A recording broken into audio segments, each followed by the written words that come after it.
तो प्यारे विद्यार्थियों नमस्कार, स्वागत है आप सबका एक और नए वीडियो में। प्यारे विद्यार्थियों, आज हम यहाँ पर देखने वाले हैं कक्षा 11वीं के लिए आपका पूरा परीक्षा का अर्थशास्त्र विषय का पूरा क्वेश्चन पेपर और इसका पूरा सॉल्यूशन।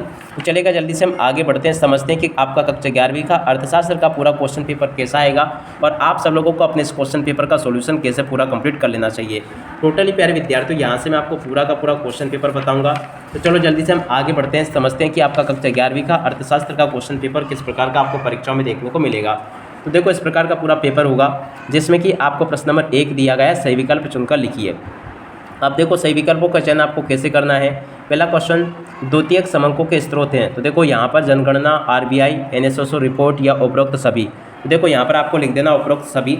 अगला क्वेश्चन, अर्थशास्त्र आर्थिक कल्याण का अध्ययन है, ये कथन किसका। तो देखो, ये कथन मार्शल का है। आंकड़ों के प्रस्तुतिकरण में पहला कदम है, तो देखो वर्गीकरण जो है ना, इसका पहला कदम है। आधार वर्ष होता है, तो देखो तुलना या संदर्भ वर्ष होता है। वर्ष आर्थिक गतिविधियों को कितने क्षेत्रों में बांटा गया। तो देखो 3 क्षेत्रों में इसको बांटा गया। अगला क्वेश्चन पढ़ते हैं, महात्मा गांधी रोजगार गारंटी अधिनियम वर्ष में कितने दिवस में रोजगार देता है। तो देखो 100 दिवस में रोजगार देता है। तो देखो यहाँ तक के सभी क्वेश्चन देख लो और आप सब लोग इनको समझ भी लो। अब इसके बाद में हम आगे बढ़ते हैं, अगले क्वेश्चंस को देखते हैं। तो देखो यहाँ पर आपको क्वेश्चंस दिए गए हैं, आप लोग इनको भी पढ़ लें। रिक्त स्थानों की पूर्ति कीजिए। अब देखो प्यारे विद्यार्थियों, रिक्त स्थानों की पूर्ति आपको कैसे करनी है। पहला क्वेश्चन, भारत में वर्ष में टिस्को की स्थापना हुई। तो देखो 1907 में टिस्को की स्थापना हुई थी। जब आंकड़ों का वर्गीकरण समय के अनुसार किया जाता है तो उसे कहते हैं, तो देखो उसको कहते हैं कालानुक्रमिक वर्गीकरण। सांख्यिकी का विज्ञान है, तो देखो गणना का विज्ञान है। उसके बाद में अगला क्वेश्चन, ब्रिटिश शासन से पूर्व भारत में कुटीर उद्योग की अवस्था में थे। तो देखो संपन्न अवस्था में थे। भारत में नई आर्थिक नीति लागू वर्ष में हुई। तो देखो 1991 में हुई। भारत के राष्ट्रीय आय में क्षेत्र का सर्वाधिक योगदान है। तो देखो सेवा क्षेत्र का सर्वाधिक योगदान है। तो देखो प्यारे विद्यार्थियों, यहाँ तक के सभी क्वेश्चन मैंने आपको बता दिए। आशा करता हूँ कि आपको सभी क्वेश्चन और उनके आंसर अच्छे से समझ में आ गए होंगे। तो आप स्वयं प्यारे विद्यार्थी इन प्रश्नों को अच्छे से तैयार कर लो ताकि आप सब लोग अपनी परीक्षाओं के पेपर में इनको अच्छे से लिख कर आ सको। टोटली A to Z यहाँ तक के सभी क्वेश्चन मैंने आपको बता दिए हैं। अब चलो इसके बाद में हम आगे बढ़ते हैं। तो देखो प्रश्न नंबर 3 को देखते हैं, सत्य व असत्य लिखिए। तो देखो सत्य असत्य आपको कैसे समझने हैं। पहला क्वेश्चन, चीन की तुलना में भारत का मानव विकास सूचकांक उच्च है। तो देखो यह असत्य हो जाएगा।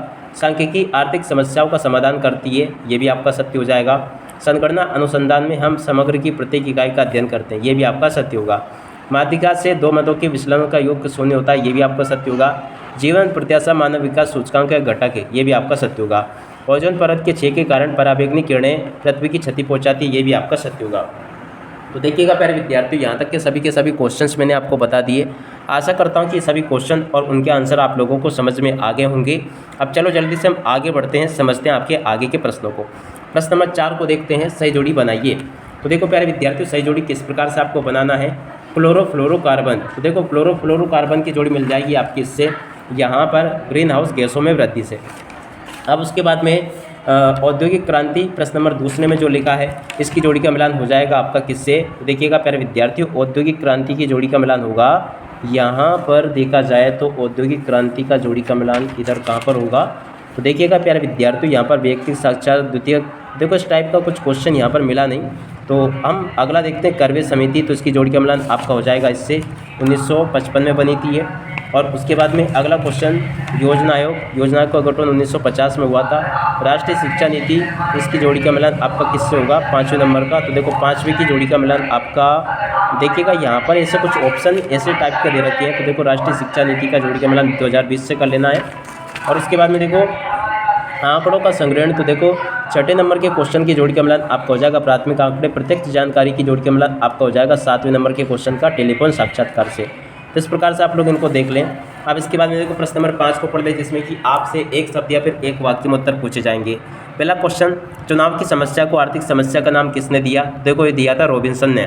भारत में कितने वर्षों के अंतराल में जनगणना की जाती है। तो देखो 10 वर्षों के अंतराल में जनगणना की जाती है। उसके बाद में देखो सरकार द्वारा अर्थव्यवस्था में लगाए गए भौतिक नियमों व नियंत्रणों में ढील देने को क्या कहते हैं। तो देखो इसको कहते हैं उदारीकरण। ऐसे व्यक्ति जो कार्य करने के इच्छुक है परंतु उन्हें कार्य प्राप्त नहीं होता, क्या कहलाते हैं, बेरोजगार। उसके बाद में अंतर्राष्ट्रीय स्तर पर सर्वाधिक निर्धनता वाला राष्ट्र, तो देखो ये होगा सूडान। ऐसा विकास जो भावी पीढ़ी को जीवन की संभावित औसत गुणवत्ता प्रदान करे। तो देखो इसको कहते हैं सतत विकास। और उसके बाद में देखो प्रश्न नंबर 7 को पढ़ ले, कर्नाटक में हुए वन संरक्षण संबंधी का आंदोलन का नाम। तो देखो इसका नाम है अपिप्को आंदोलन। तो देखो यहाँ तक के सभी क्वेश्चन मैंने आपको बता दिए। उसके बाद में देखो इन प्रश्नों को पढ़ लें आप लोग। अब इसके बाद में इधर आ जाते हैं, यहाँ पर से आप लोग देख लें इन क्वेश्चन को। देखो ये प्रश्न नंबर 7 ही लिखा है, 8वां 9वां, ये सभी के सभी क्वेश्चंस आपको दिए गए हैं, तो आप लोग इनको पढ़ लें अच्छे से और पूरा समझ भी लें। अब इसके बाद में इन क्वेश्चन को पढ़ लेते हैं। ये क्वेश्चन आपको दिए गए हैं 14, 15, 16, इन सभी प्रश्नों को आप लोग देख लें और पूरा का पूरा समझ लें। तो देखो प्यारे विद्यार्थियों, यहाँ तक के सभी क्वेश्चंस मैंने आपको बता दिए। प्रश्न नंबर 19 ये रहा, 20 ये रहा, 21, 22, 23 सभी के सभी क्वेश्चंस मैंने आपको बता दिए। तो उम्मीद करता हूँ कि आपको सभी क्वेश्चन और उनके आंसर समझ में आ गए होंगे। अब इसी के साथ में प्यारे विद्यार्थी इस वीडियो को यहीं पर पूरा करते हैं। नमस्कार, जय हिंद, जय भारत।